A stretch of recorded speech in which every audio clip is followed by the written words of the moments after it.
श्री कृष्ण गोविंद हरे मुरारी, हे नाथ नारायण वासुदेवा। श्रीमद् भागवत को नमस्कार, व्यासदेव जी को नमस्कार, शौनक जी को नमस्कार, मैत्रेय जी को नमस्कार, विदुर जी को नमस्कार करके आज के अध्याय का आरंभ करते हैं। योगेश्वरों ने कहा, प्रभो, जो पुरुष संपूर्ण विश्व के आत्मा आप में और अपने में कोई भेद नहीं देखता, उससे अधिक प्यारा आपको कोई नहीं है। तथापि भक्त वत्सल, जो लोग आप में स्वामी भाव रखकर अनन्य भक्ति से आपकी सेवा करते हैं, उन पर भी आप कृपा कीजिए। जीवों के अदृष्टवश जिसके सत्ववादी गुणों में बड़ी विभिन्नता आ जाती है, उस अपनी माया के द्वारा जगत की उत्पत्ति, स्थिति और प्रलय के लिए ब्रह्मादि विभिन्न रूप धारण करके आप भेद बुद्धि पैदा कर देते हैं, किंतु अपनी स्वरूप स्थिति से आप उस भेद ज्ञान और उसके कारण सत्ववादी गुणों से सर्वथा दूर हैं। किंतु अपनी स्वरूप स्थिति से आप उस भेद ज्ञान और उसके कारण सत्ववादी गुणों से सर्वथा दूर हैं।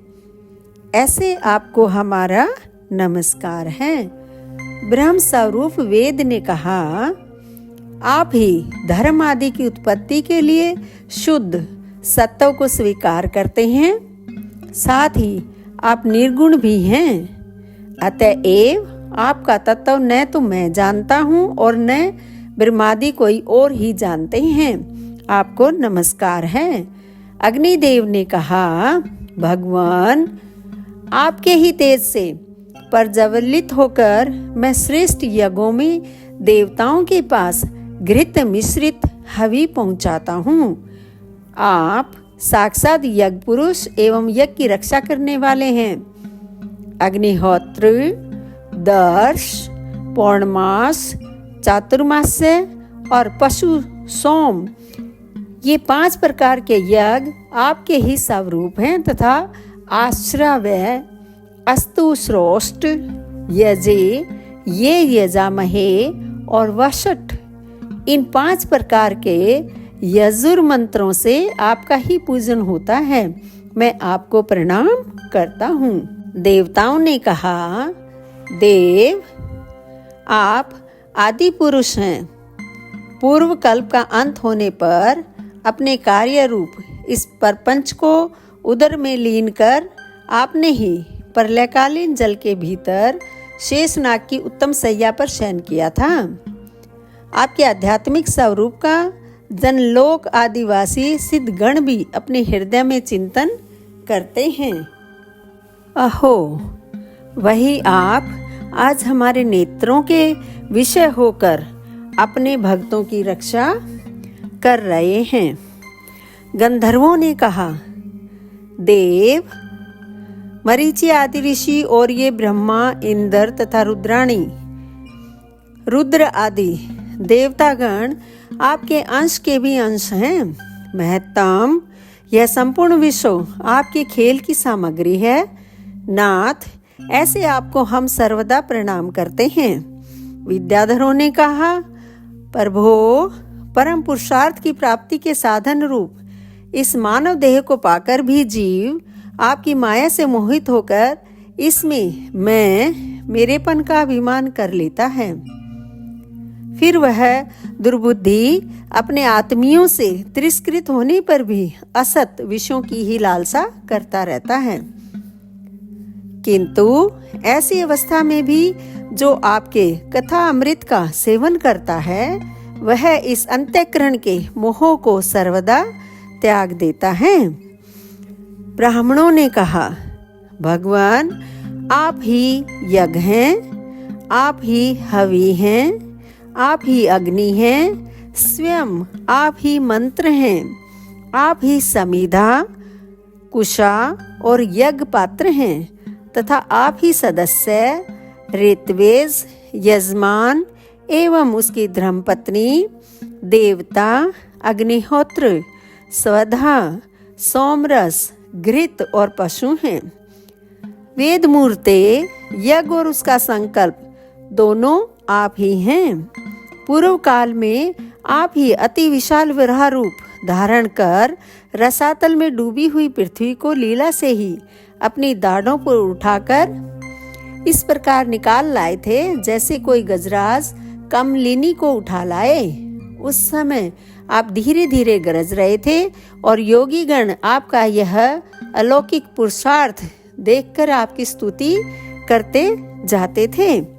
यज्ञेश्वर, जब लोग आपके नाम का कीर्तन करते हैं तब यज्ञ के सारे विघ्न नष्ट हो जाते हैं। हमारा यह यज्ञ स्वरूप सत्कर्म नष्ट हो गया था, अतः हम आपके दर्शनों की इच्छा कर रहे थे। अब आप हम पर प्रसन्न होइए। आपको नमस्कार है। श्री मैत्रेय जी कहते हैं, भैया विदुर, जब इस प्रकार सब लोग यज्ञ रक्षक भगवान ऋषिकेश की स्तुति करने लगे तब परम चतुर दक्ष ने रुद्र पार्षद वीरभद्र के ध्वंस किए हुए यज्ञ को फिर आरंभ किया। सर्वांतर्यामी श्री हरि यूं तो सभी के भोगों को भोगता है, तथापि त्रिकपाल पुरोड़ा स्वरूप अपने भाग से और भी प्रसन्न होकर उन्होंने दक्ष को संबोधन करके कहा।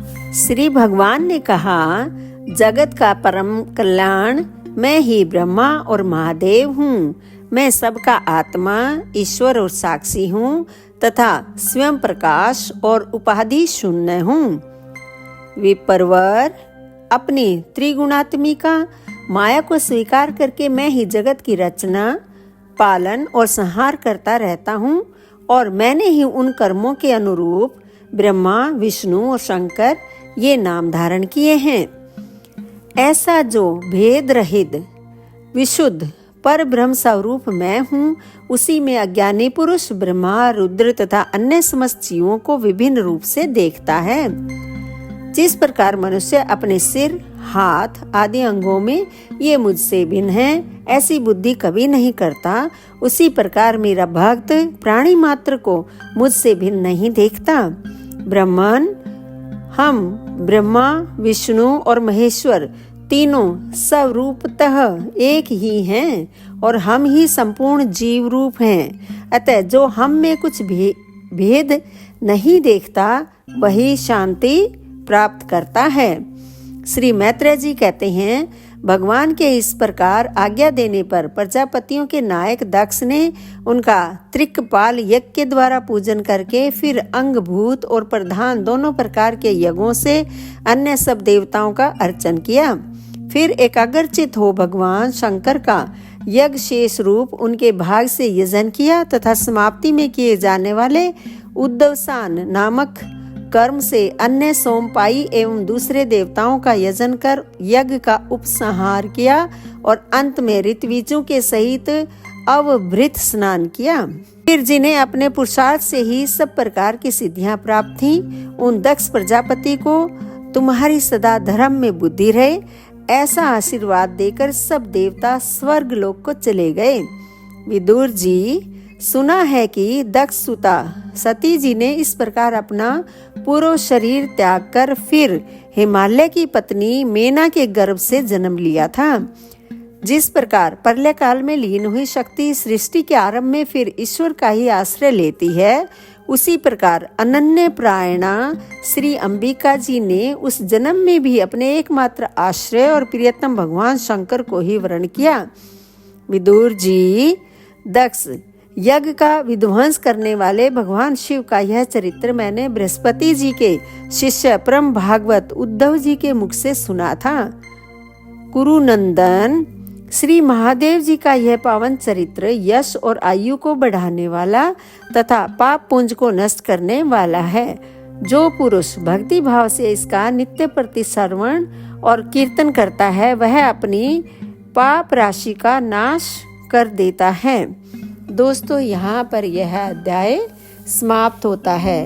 आप मेरे वीडियो देख रहे हैं, लाइक कर रहे हैं और शेयर भी कर रहे हैं और आज मेरे बहुत से दोस्तों ने मेरे चैनल को सब्सक्राइब भी किया है, उनके लिए आपका बहुत बहुत धन्यवाद।